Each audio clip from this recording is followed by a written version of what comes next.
this is Dennis Velko with Out Bureau. Thank you for tuning in to this episode of Out Bureau Voices, where we bring you interesting, fun, and sometimes lively conversations with LGBT entrepreneurs, professionals, and community leaders from around the world.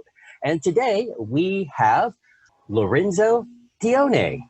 Thank you so much for joining us, Lorenzo. Hey, thank you for having me. It's a pleasure. Well, I have been aware of you for some time, just from past interactions with a group that you started called StartOut.org, where that helps promote entrepreneurialism within the LGBT community. That started about almost 3 years ago. Yeah, 3 years ago. Wow, a long time. And so got a little bit just, your name dropped. Hello, boom, there he is. And, so just also I learned just a little bit about you, of course, LinkedIn, we're all, if you're not Googleable, honey, it's 2020, right? If you're not Googleable, who the hell are you, right? So you're very Googleable. And, but for those not familiar with you, could you please give us a brief overview, and then we'll jump into Gaingles. Yeah. First of all, it helps to have an uncommon name, both first name and last name, to be very Googleable. It becomes less, of a hit to other people who may share the same name. But StartOut has been a big part of sort of my entire sort of professional involvement, both from the giving back side of things, but also from a professional development. And it's been around for, can you believe it, like 10 years. We started it 10 years ago. So my background is a little bit all over the place. I like to kind of do a lot of different things that keeps things very interesting and learning and meeting new people. I grew up in Italy and then studied in Texas, moved to San Francisco, where I started my first company in 2003. And that really kind of got me the entrepreneurial bug, I think, both kind of like really getting deep into sort of the process of starting a company, raising fund, building a team, and all that encompasses, but also kind of getting real connected to a larger entrepreneurial community, at that time, primarily Silicon Valley. And that was when, after I exited that company, led me to StartOut, which, like you said, is an organization. It's a nonprofit organization that helps LGBTQ entrepreneurs start and grow their businesses through connections, networking, mentorship, resources, education, connection to funding. And there's even an incubator that has now moved online fully, as we all have moved our lives online. That has been great. It's in its like maybe fourth or fifth cohort. And it's just been fantastic to see. And as I said, I've been involved with it for a long time. And some of my friends, fellow board members, about 6 or 7 years ago, started what was an angel group at the time to allow the LGBTQ community reinvest in itself and have access to great venture investment opportunities. Started as an angel group. It's called Gaingles. It's like the logo that is on my screen. I told them it was such a fantastic idea that at some point in the future, I would join them.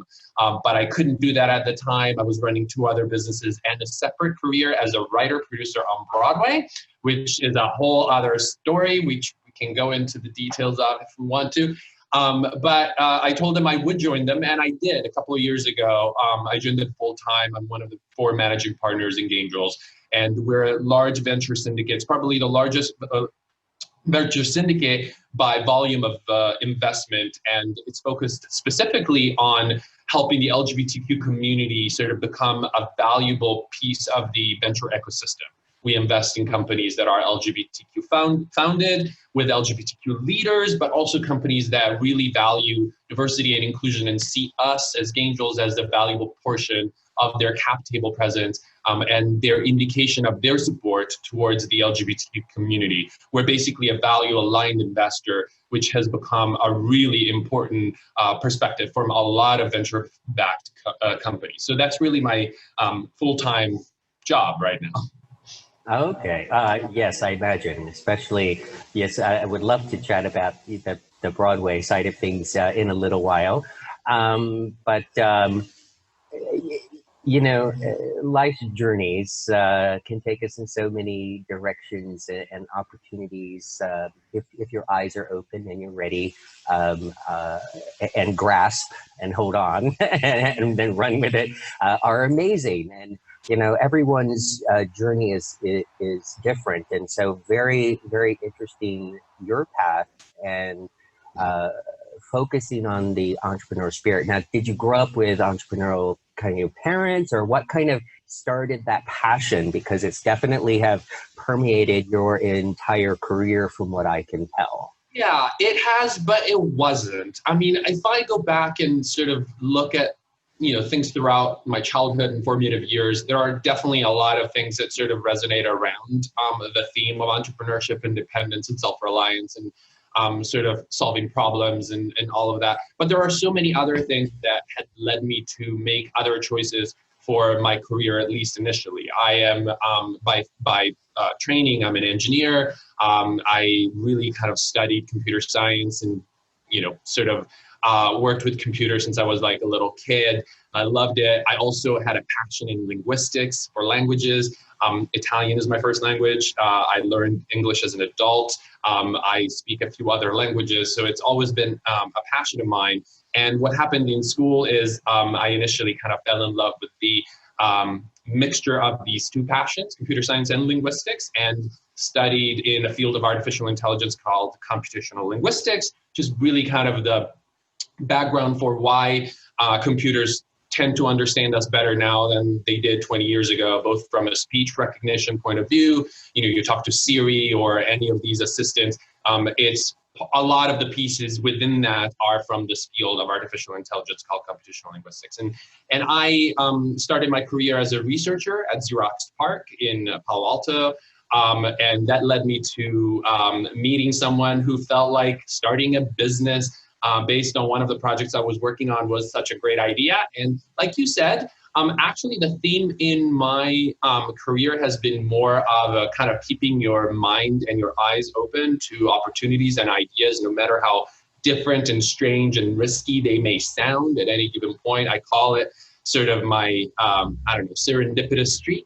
And I kind of said, sure, why not? Let's go start a business. And I knew nothing about that. And I learned everything from my mentors, which has been also a theme of my kind of career, and a way in which I've tried to give back is to mentor other young entrepreneurs or producers or whatnot. And I think that what happened was the experience of starting that business through its whole life cycle, and flexing my both kind of engineering muscles, but also sort of this new set of problem-solving constraints, very focused on kind of telling a story and meeting other people and convincing people that what you're doing is interesting and fun and important and all of those things. That's what really kind of stuck with me. And, I kind of, people say entrepreneurship is not a passion, it's a disease. And I think I did catch it. It's probably curable at this point. It's deep-rooted within my system. Let's just stop right there. I love that. I like to say all of us entrepreneurs are a bit cray-cray, right? Because we're extreme risk takers. We're kind of like the extreme sporting people, like that. I don't know the name of his head. I'm going to have to look it up. The guy with like the red hair, crazy red hair on the snowboard, right? That is like because you just go and you kind of have to figure it out as you go. And of course, like you said, the more you do it, the easier it becomes, and the more you can predict and the better that you get.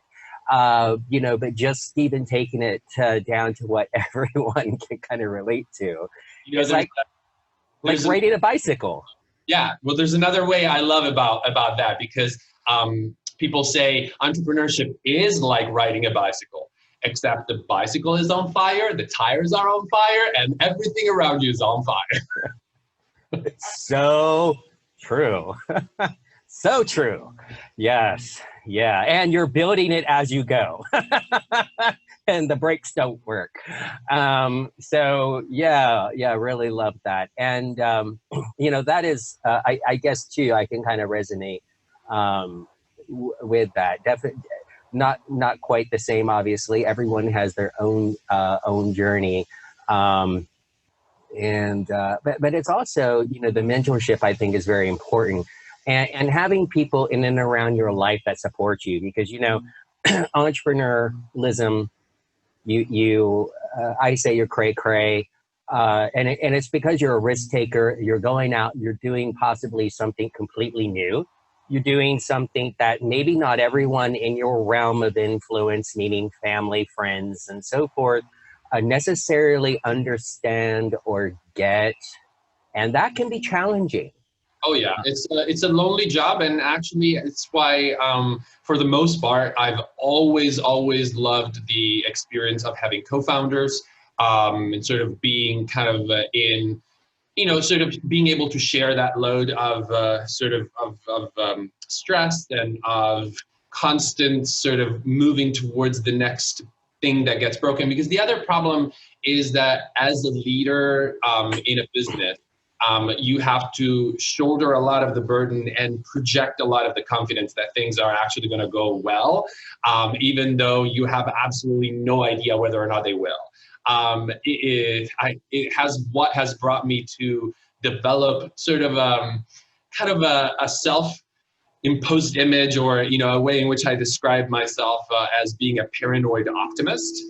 Which is kind of like really worrying about everything that can go wrong in your business and everything, kind of trying to be prepared, but fundamentally having this deep-seated belief that everything is going to work out in the I love it. Wow. Glad we're having this talk. So me. So me.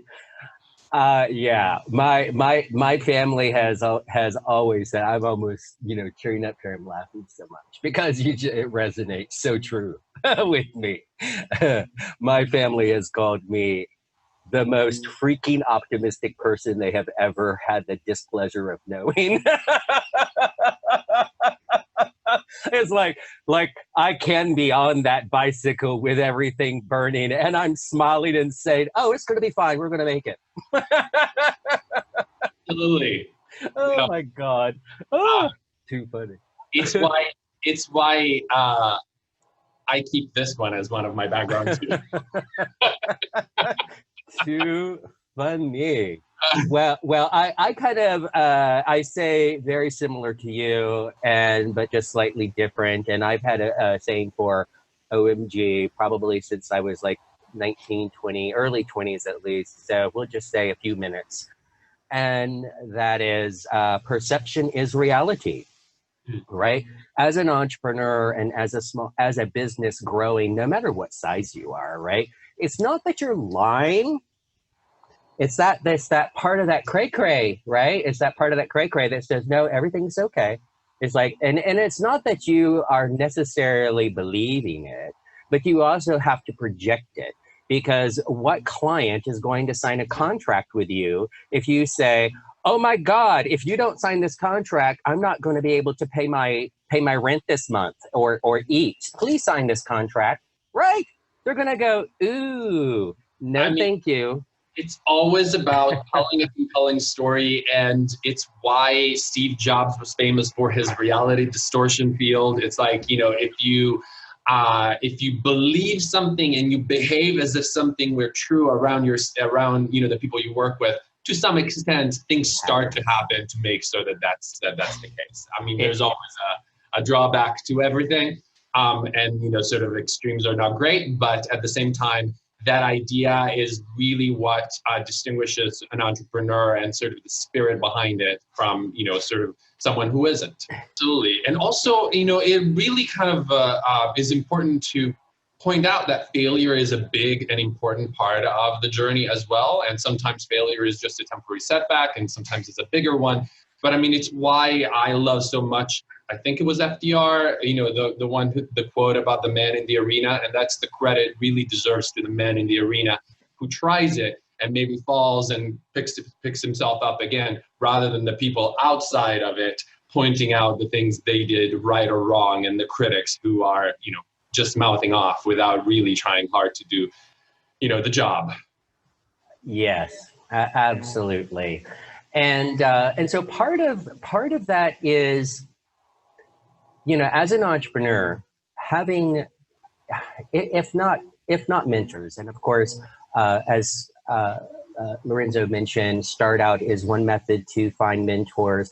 On outbureau.com, on your professional profile, you're able to indicate if you would like to have a mentor and what areas, and if you are open to being a mentor and what areas. So you're able to search and find each other. And of course, if you're wanting to pay LinkedIn the $150 for recruiter level, you can search the group of my near 47,000 global members as well. But, without that, just join Out Bureau. I'm a big supporter and proponent of the importance of community at all levels. If you're young and starting out, it's mentors, it's connections. If you're, sort of in a lonely position at the top, it's always used to, kind of find peers and so on. It's why one of the pillars that we really believe Gaingles is continuing to be founded on is the need to support and grow and nurture a community. In fact, people can join the Gaingles community even if they are not investor members or they don't want to invest. And there's a whole set of events that are more social and sort of kind of networking and so on that right now are happening online, like our entire life is happening online, but hopefully we'll be able to resume very soon to kind of be in person. So, people can do that. And of course, if people are instead in the position and with the interest of investing in venture-backed companies, with the idea of supporting and representing the LGBTQ community in the way we support our companies, then Gaingles is a great place for that too. Awesome. And so let's kind of step through. You kind of mentioned in a quick kind of listing there the kind of organizations that you focus on. Yeah. Could you give us just a little bit more, in a little bit next level of richness as to the types of organizations and companies that Gaingles seeks to invest in? Yeah. So because Gaingles has been a startup and changing rapidly and a lot over the last few years, what is true today wasn't true a year ago or wasn't true 2 years ago or 6 years ago when we were started. But right now, Gaingles is a pretty large and sort of a pretty large venture syndicate. What that means is we through the kind of connections and our network and the way in which we work with our partners and co-investing partners are able to sort of bring the LGBTQ community and its allies into deals of venture-backed companies at all stages of growth. A venture-backed company is normally a corporation, although not exclusively, but normally a corporation, where there is at least one source of funding that is a venture capital firm or a venture fund or a private equity firm, something that looks like an institutional source of funding, a professional investor who has the ability, the experience, and the sort of resources to do the right type of due diligence on the company and establish the value and the terms of a round of funding. When that happens, if the company is in sort of one of these three categories that I'll say in a moment, although those categories are very broad for a reason, then Gaingles is very, very interested in always following that venture lead in the round and participate in different ways at different stages of growth. So we invest in really three types of companies. The first type of company, which is a big part of how we were founded and started, and it's still very important, meshes very closely to something like what StartOut does, which is to support and fund LGBTQ founders, entrepreneurs that are part of the LGBTQ community that are, either starting or growing their business. And, we have the fortune through our network and our many years of experience to have met many wonderful LGBTQ entrepreneurs, and we're always interested in meeting more and learning about their business. The second class, or the second group of companies, is companies that maybe were not LGBTQ founded, but they have visible and important LGBTQ leaders within their C-suite, meaning, maybe a non-co-founder CEO or non-co-founder COO, CTO, or whatnot. Why that is important is because a way in which we describe these companies is companies that embrace and value LGBT leadership. When LGBT leaders are visible within companies that go the distance, become public, or are very successful, that reflects in all sorts of positive ways on the community, both from a role model perspective, people and younger people kind of looking up and seeing what kind of roles and jobs are possible for them, but also from a financial empowerment, economic empowerment point of view. The more these opportunities exist and the more the LGBTQ community in its broad diversity becomes economically empowered, the more funding and the more liquidity there is to fund the kind of causes that we all collectively support. The third group is very, very broad, but it's been probably I wouldn't say the most important, but one of the ways in which we have been able, and we believe we are able, to make the most impact from a social progress point of view. And this is a broader sense of companies that maybe don't fall in the first two categories, but that are seeing the value of having a value-aligned investor on their cap table. Gaingles effectively represents the LGBTQ community in the venture ecosystem. And we represent a way in which the LGBTQ community and its allies can become a valuable part of the success, both actively and passively, meaning benefiting from the financial success and the success of a company they invest in, but also actively, because we ask every single one of our investor members to be proactive in the way in which they can help our portfolio companies with their connections, with their networks, with their experience. And so that becomes the opportunity for maybe one of our members to become an advisor or a mentor to a younger entrepreneur that is part of our portfolio, but also the opportunity for someone who has a large network and a lot of experience to make the right business introduction for a portfolio company that needs it. And the way in which we've been able to be easy to deal with investors that come through on our word and our commitments, and that adds more than our dollars to the value for our portfolio companies, has created an environment in which both companies will refer and tell other founders about Gaingles and the benefit that we bring to them, and co-investment partners, talking about venture capital firms that lead these deals, see the value of Gaingles and having Gaingles on their cap table.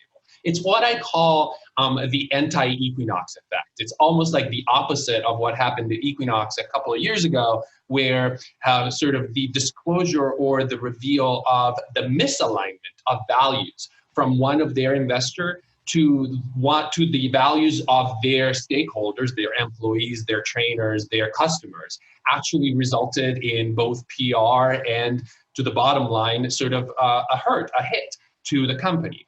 And companies are realizing more and more the importance of reflecting their own values into the values of their investors and seeing that come through in the cap table, and also the importance to, say, their employees to know that their work and therefore the success of the company ultimately benefits folks who are aligned with their values and are likely to invest and support the same causes that they care about. That's been why Gaingles, we think, has had such a growth, and we've gone from investing just over 4 million into our portfolio companies 4 years ago or 3 years ago to 20 million last year, and we're probably, we just surpassed $50 million in investments this year alone, and we're going strong towards growing beyond that. Awesome. So just out of curiosity, I wouldn't call this devil's advocate, but, moderating my group on LinkedIn, I've had members, which was part of the impetus for starting Out Bureau, where any employee can add their employer anonymously and rate them anonymously.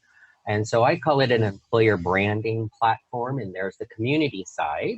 So for all of your businesses that you deal with, hello, they can list everything that they do, and I'm very open to feedback on what would work, what doesn't. You know, I'm still an entrepreneur of one, so very agile.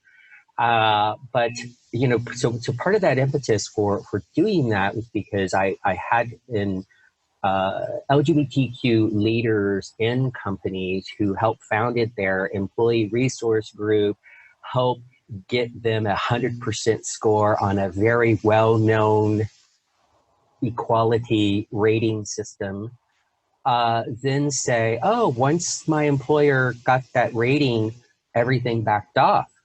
You know, cutting the funding was cut in half, and management went off to the next, you know, big and shiny thing, and yet they still continue to get that 100% score.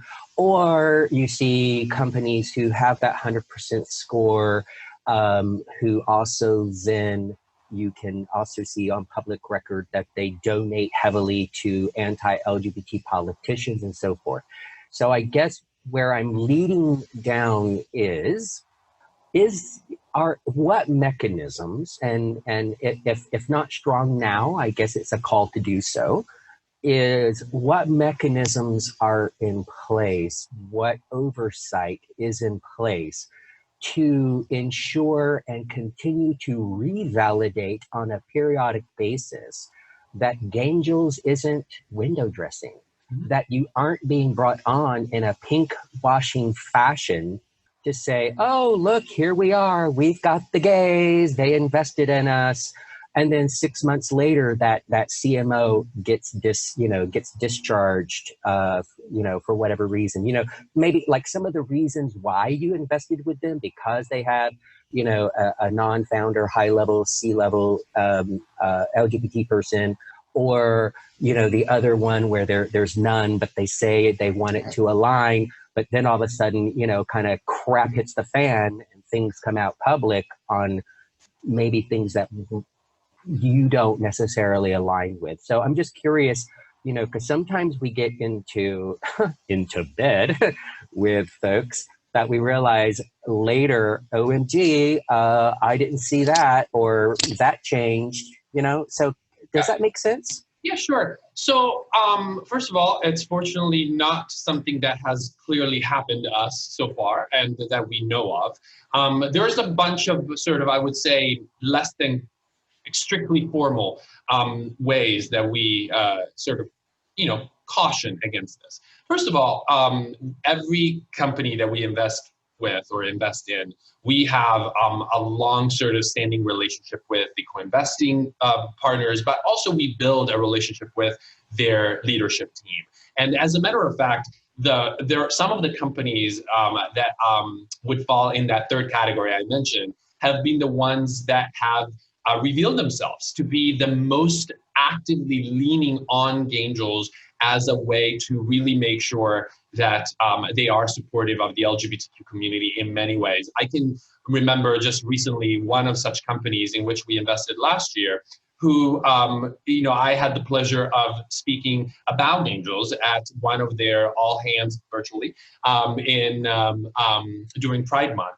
And they were ecstatic afterwards when they revealed to me that a couple of people on their team, it's a pretty small company still, you know, probably 30, 40 people, but a couple of people on their team sort of had felt the freedom to come out to their leadership team after they had seen both the fact that we had invested and the way in which I had been welcomed to talk to them at their all hands and all of that. And I think that it's really reflective of the fact that this is not window dressing. You know, these companies are really kind of seeing what we stand for and seeing why we're there to help them. And because we are so involved in helping them across the board, both from their own business as well from the point of view of D&I, they start to appreciate everything else that comes with it. And I think that actually that's the most important part of it, is sometimes you get into business, like you said, with people who maybe are not 100% on your side.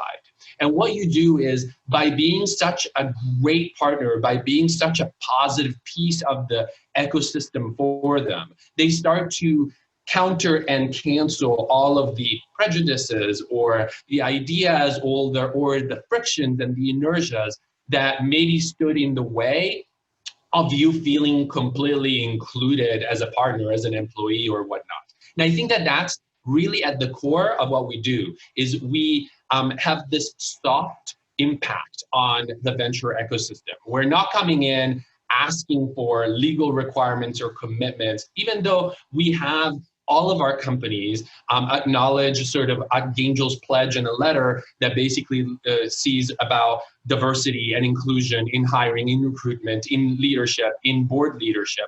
And that's always a part of our conversation during our investment. So I would say, first of all, I want to also say at the very beginning of this is, even if we were, which we're not, but even if we were a box to check, window dressing or whatever you call it, there is something very powerful in enabling their financial success to be reflected into the financial outcome of the LGBTQ community, the investors that are part of it, the fact that we know every single one of the people that invest with us. We've known them for a long time. We build a relationship. We talk to them, regularly. And so we know that once we help them become financially empowered, wealthier, and do well, that money is likely to be poured into causes we all are aligned with. So the first thing is, even if in the worst case scenario,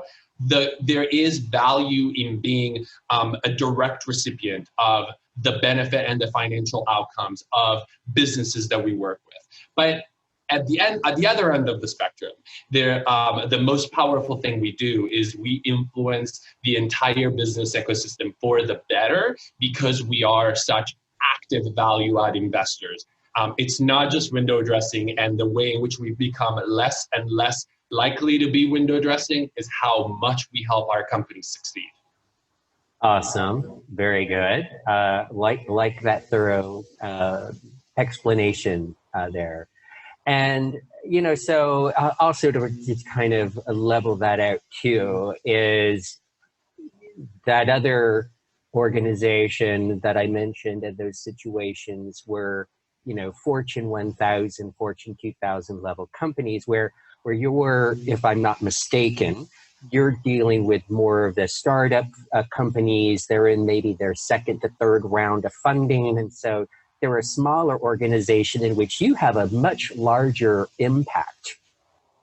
So smaller the round, earlier the company, the more the impact, right? That's always true. So that's why we invest at all stages of growth. So long as it's a venture-led round, we'll invest even at seed stage. We have now a new vehicle program called Gaingles Spark that invests in companies at pre-Series A, again, in venture-led rounds. But that allows us to be a really important piece of their growth and their story, have more of an impact, have more of a relationship with their leadership team, and help them along the way.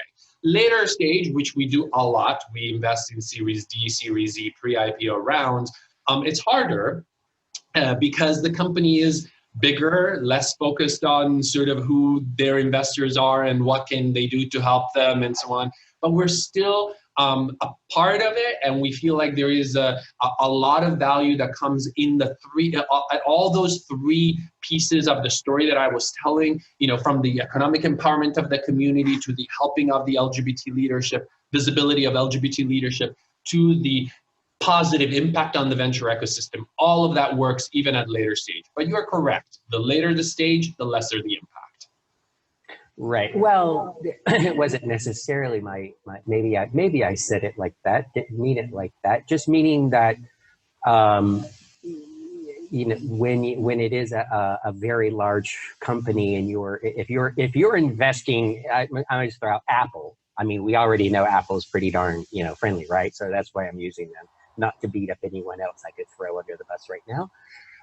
But if you were investing in Apple, your piece, whatever, would not have make an impact. My point is, what's so wonderful is you are getting in on early stages, and those companies could be the next Airbnb, the next Uber, the next Slack of the technology world, where your investments today and your work on creating that inclusive environment can grow and grow and grow and impact thousands and thousands of people and consumers and users indirectly as well. You're correct.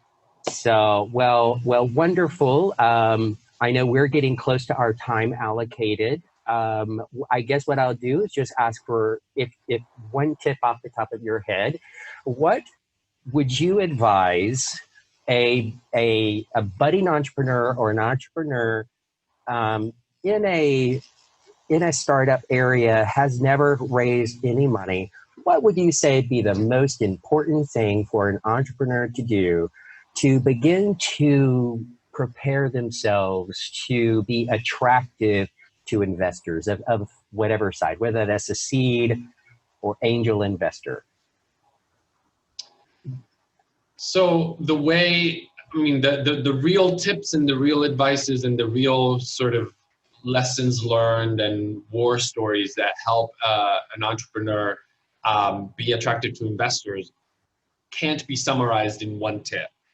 And so Okay. therefore, what I would really suggest is that either, and you know, this is controversial, other people don't necessarily agree with me, but on one hand, I think that solo entrepreneurs don't make for the best entrepreneurs. I think that co-founding teams are the best way to bring, unless you have like exceptional people that are, you know, sort of, they can function at 300% and they're so well-rounded that they go from the technical to the business to the sales to everything. I think that the best way is to have co-founders that actually complement each other. But if you don't, and you're still kind of inexperienced in that way, then having advisors and mentors that care, as well as maybe early angel investors before you're able to kind of grab that venture capital check or whatnot, that can help you with their experience, maybe giving you feedback on your deck or giving you feedback on how you pitch. Participate in programs like the StartOut Growth Lab, which is fantastic. Also Founder Institute, which is not LGBTQ focused, but is very LGBTQ friendly. Many of us, including myself, are mentors and instructors at the Founder Institute. All of these are great ways to kind of get your idea and your early stage concept to the place of being able to be funded. So, you know, I think that the tip is seek advice, which is not the greatest tip, but I think it's the most important because it really is something that is learned, not through a book or school or whatnot, but is learned through the experience of others. And that's how I learned. I was fortunate to have business mentors and co-founders that had gone through that process before, and that's how I gave back too, by basically being a resource for other through Founder Institute or Gaingles or whatnot to kind of help companies get to that first step. Oh, well, interesting conversation. I so much appreciate you taking time out of your day and week and meeting with me in our new virtual world that we have today. Likewise, it's been a pleasure to talk to you, Dennis. All righty. Well, thank you so much, everyone, for tuning in. You can find us not only on YouTube for watching, be sure also to listen to us on the go. You can find us on 14 apps, including Apple, Spotify, iHeartRadio, Stitcher, and about 10 others. Be sure to subscribe and follow. Thank you so much. This is Dennis Velko. You're listening to Out Your Voices. Bye-bye.